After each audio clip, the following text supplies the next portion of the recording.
Bien, para entender la astrología clásica, te tienes que situar en el marco mental en el que esa astrología se desarrolló. Y el marco mental es el de la filosofía imperante en aquella época, la más importante posiblemente del mundo occidental, que es el neoplatonismo. Entonces, para el neoplatonismo, al principio de todo existía lo que ellos llamaban el uno. Fíjate la palabra uno, porque no es casual. Es decir, esa palabra describe exactamente el fenómeno.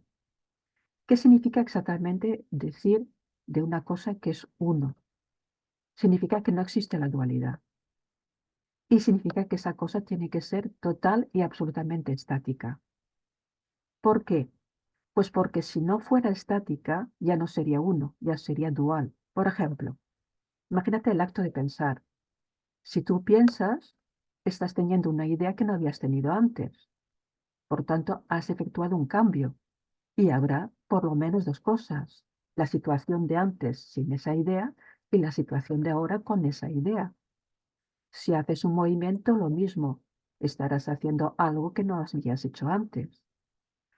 Incluso aunque tuvieras todos los pensamientos al mismo tiempo o todos los actos al mismo tiempo, tampoco serías el uno, porque habría varios pensamientos distintos. Entonces, ellos concebían este uno, por lo tanto, como una energía muy poderosa. Y esa energía tan poderosa, sin embargo, era estática y no se movía. Pero esto va a cambiar y en algún momento de ese uno va a emanar algo así como un flash. Imagínate, ¿no? De repente, flash, el uno emana una luz, la luz, mejor dicho. Es un poco como el Big Bang astrológico. Es decir, tienes el uno y de él surge la luz. Bien, esta luz ellos la concebían como un fenómeno físico, pero también mental y espiritual, porque la luz para los antiguos contiene las ideas y contiene los proyectos de las cosas. Otra cosa que nos podemos preguntar es si esa luz es el uno, pero no, no lo es. Ellos lo comparan con el fuego. Es decir, si tú tienes fuego, tendrás el calor que emana del fuego, pero el calor no es el fuego. No tiene las mismas características, aunque emane de él. Ahora bien, en cuanto emana esa luz, ya tienes dualidad, porque tienes el uno, que es el observado, y tienes la luz emanada de él, que es el observador. Y a partir de ahí puedes tener las cosas, porque si todo fuera estático, nunca existiría nada, ni siquiera una piedra, porque hasta la piedra cambia, y evidentemente muchísimo más los seres humanos o los seres vivos en general. Esto tiene unas implicaciones filosóficas muy importantes, porque, claro, para que exista la dualidad, tienen que existir las escalas. Es decir, para que haya un calor, tiene que haber un frío. Para que haya un blanco, tiene que haber un negro. Y la parte intermedia, que serían los grises. Por lo tanto, te viene a decir esa teoría que lo que llamamos mal o lo que llamamos bien, en realidad son los dos extremos de la misma escala y son tan necesarios el uno como el otro para que exista el mundo. Si no faltara uno de los dos, no existiría el mundo. Ahora bien, esta luz, que es de donde vienen todas las cosas, va a ir adoptando formas diferentes. Es decir, va a ir modelando y tendrás pues un caballo, un árbol, un riachuelo, una brizna de hierba, una brisa incluso, cualquier cosa. Todo esto serán manifestaciones de la luz tomando forma y realizando las ideas que tiene en su interior. Pero fíjate, es un poco como el arco iris.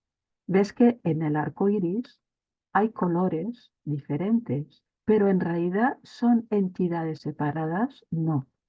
Todos los colores que ves en el arco iris en realidad vienen de la misma luz, de la luz blanca. Simplemente esa luz se ha dividido.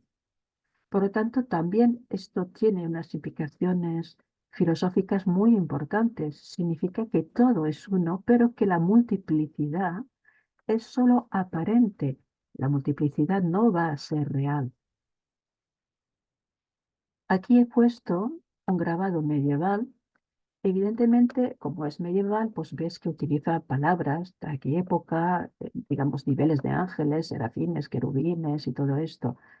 Bien, las palabras son de la época medieval, pero la idea es la misma. Hay un mundo superior y fíjate que esto es el camino de la luz. ¿Ves cómo va estrechándose hasta llegar a la parte inferior? Por tanto, cuanto más abajo, menos luz, pero luego esa luz en algún momento tiene que volver a subir y regresar al punto de origen.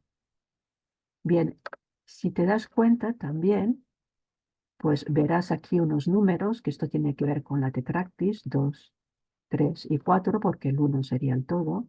Y fíjate cómo el hombre está aquí. Es decir, a nosotros ya nos queda muy poca luz. Por debajo están los elementos, el fuego, la tierra, el aire, el agua, etc. Bien, la luz para el astrólogo es lo que va a crear el mundo y lo va a crear a través de las esferas planetarias, como lo puedes ver aquí, Saturno, Júpiter, Marte, etc.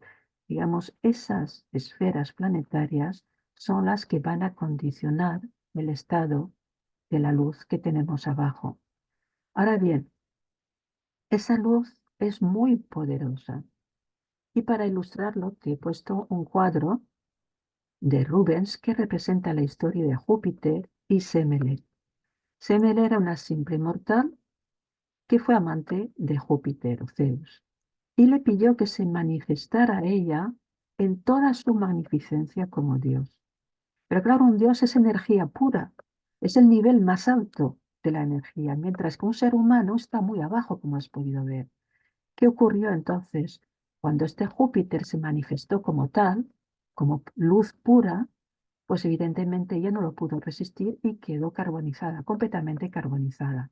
Luego de su cuerpo, ves que estaba embarazada, extrajo el feto de Dioniso, se lo cosió, etc. Pero lo importante, lo que se te tiene que quedar es que la luz tan poderosa tiene que adaptarse para que puedan existir las cosas. Y entonces en esto nos va a ocurrir un poco como con la luz eléctrica. Es decir, nosotros tenemos las torres de alta tensión. No se puede enchufar una nevera o una lavadora a una torre de alta tensión. Es imposible.